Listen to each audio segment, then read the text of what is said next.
Hi guys, Josh here with Northern Frogger, and for this video I'm going to do a tour of all my aquariums.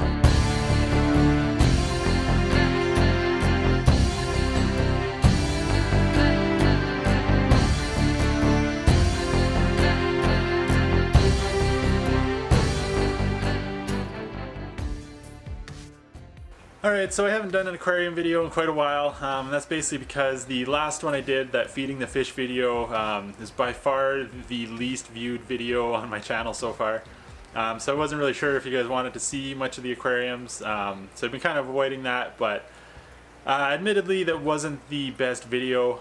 I didn't really get a lot of good shots in that video. A lot of the fish weren't really cooperating. I'm not used to having a camera in their face there. So I'm going to do another aquarium video today here. I've got some really good footage this time. I think you guys will enjoy, so let's get right into it. Okay, so the first one I want to talk about here is the guppy slash shrimp tank. This is a 25-gallon aquarium. The substrate is a mixture of Eco Complete and play sand. It is planted. I've got some flame moss, some Reinekii mini, a couple of crypts, and some jungle valin here. Filtration is handled by two Aquatop CAF 40 sponge filters. So I really like this tank. It's been fun to watch it evolve. I started with just 3 guppies. There's a male and 2 female in there. Since then, each female has given birth a couple times, so there's a few different ages of guppies in there now, getting quite a few. I'm not really sure on the exact count, but the shrimp have been reproducing in there as well. Started with 20 shrimp in here, and now I don't know how many there are, but there's lots in here. A lot of the structure in there are just kind of rock piles made out of rocks that I just collected outside. But they do provide a ton of little nooks and crannies and everything for the little baby guppies and shrimp to grow up. I do have a couple fake plastic plants hanging down from the top there right now. And that's just to provide a little bit of extra cover for the babies as well. Until the rest of the plants kind of catch up and fill in. And this would be considered a low-tech planted tank. I don't use any kind of CO2 injection. Not supplementing any fertilizers or anything like that. But this tank's been pretty low maintenance so far. I do about a 25% water change every week, and that seems to be keeping everything happy. There's a 300 watt heater in there and keep the temperature running at about 78 to 80 degrees Fahrenheit. But yeah, I really enjoy watching this tank. Tons of activity and tons of color in there, and kind of excited to see how it evolves as the different guppies kind of grow up and start breeding themselves. Alright, so this tank here is a 55-gallon, and it houses my 2 Tenopoma acuta rostrae, more commonly known as the leopard bushfish. Probably not going to see them much right now as they spend most of their days hiding. One of them hangs out in this little stump here, and the other one kind of hides out in that rock and wood structure back in there. They are a little bit territorial. See them chasing each other once in a while, but nothing too bad. Never seen any damaged fins or anything like that. So if you've been here for a while, you remember these guys used to be in a 55-gallon corner tank. That one actually sprung a leak and I had to kind of do an emergency transfer into this one. So that's why it's on the floor here. So I'm going to have to fix that here soon because it's a real pain to do water changes because it's hard to siphon.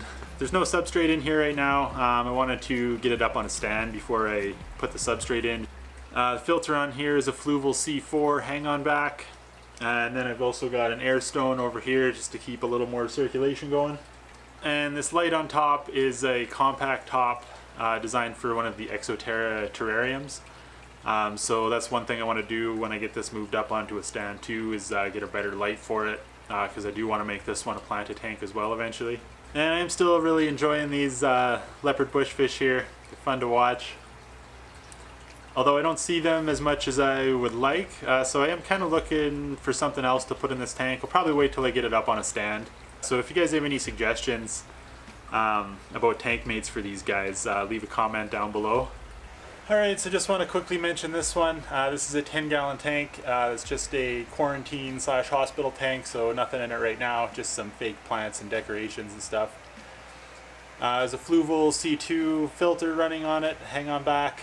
And then a 100 watt heater. 100 watt heater is a little bit overkill. Most of the time I have it turned off, but I like having that power to get it up to temperature quickly. So I don't really need to say anything else about that, but it's really nice having a quarantine tank set up and running. Alright, so this is my bedroom tank. This thing sits on my nightstand, so it's usually the first thing I see when I wake up in the morning. This is a 10-gallon tank, and it's home to some longfin white cloud mountain minnows and more red cherry shrimp. Now if you've been following for a while, you remember I bought 10 white clouds. There was actually 11 in the bag, but one of them died the first night, so I was back down to 10.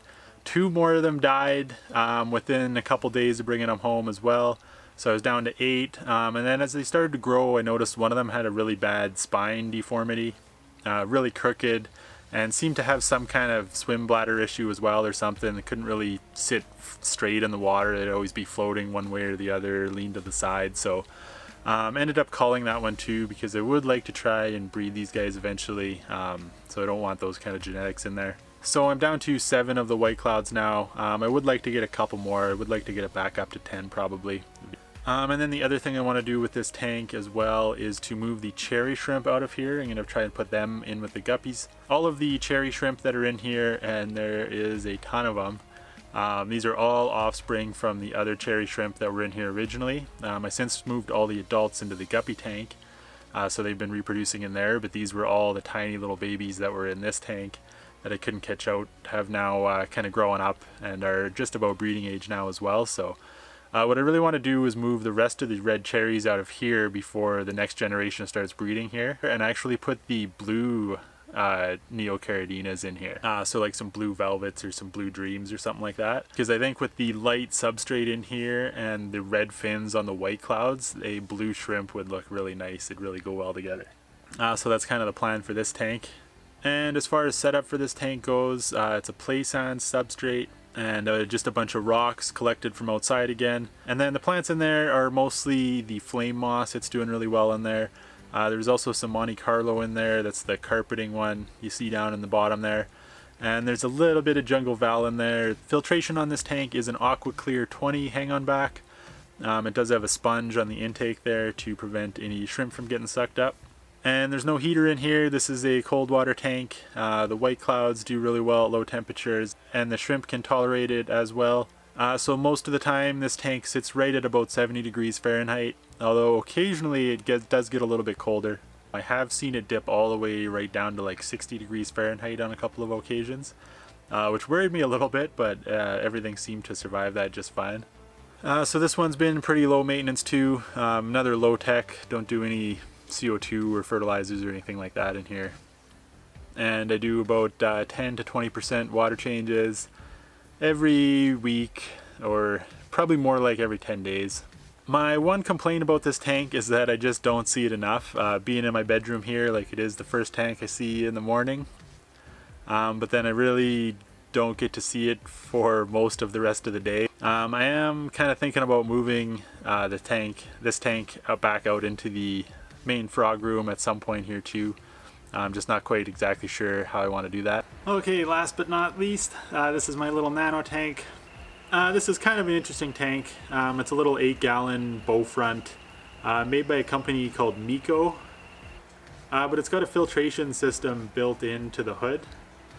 So you can see up in the corner there's a little box, there's a pump that sits in there, pumps water up and through the top there. Which sounds kind of cool. It's actually kind of a pain in practice. It's pretty tough to do maintenance on this tank, just because the way the lid works, I can't get my arm into the back very well without taking the whole top off. But to do that, you have to turn the filter off and kind of let it drain and deal with that stuff and dripping everywhere. So it's a real pain to do maintenance on this tank, so I don't really like the built-in filtration there.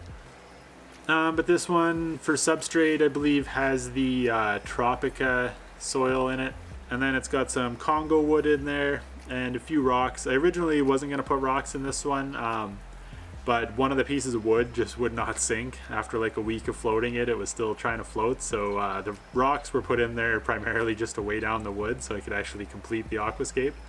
But then I kind of liked the way they look, so I left them in there. As far as plants, we've got a pretty good carpet of Monte Carlo going in the front there, some Reinecii mini, some more flame moss. There's a couple crypts in here as well, but that's pretty much it. Been struggling with algae quite a bit with this tank. I think just because it's a smaller tank, it's been a bit harder to keep the water parameters stable, but I think I'm making some headway on it. This tank just has a 50-watt heater in there. It's got a Placat Beta and about 20 emerald eye rasboras, and 3 autocinchlas in here. But yeah, I really like watching this tank. It's the one that sits right next to my computer desk here, so I see it all the time, and really enjoying this footage I got. Anybody that keeps these guys will tell you they're notoriously hard to photograph or video very well. That really shows off their colors, because they always look washed out and plain in the pet stores, but once you get them into your tank and they get colored up, they're really nice fish, really tight schooling fish. So that's going to do it for this aquarium video. Hope you guys enjoyed that one more than the last time. Got some really good footage in here, I think. As always, questions, comments, suggestions, leave them down below there. And yeah, let me know if you want to see more aquarium stuff. And until next time, happy frogging.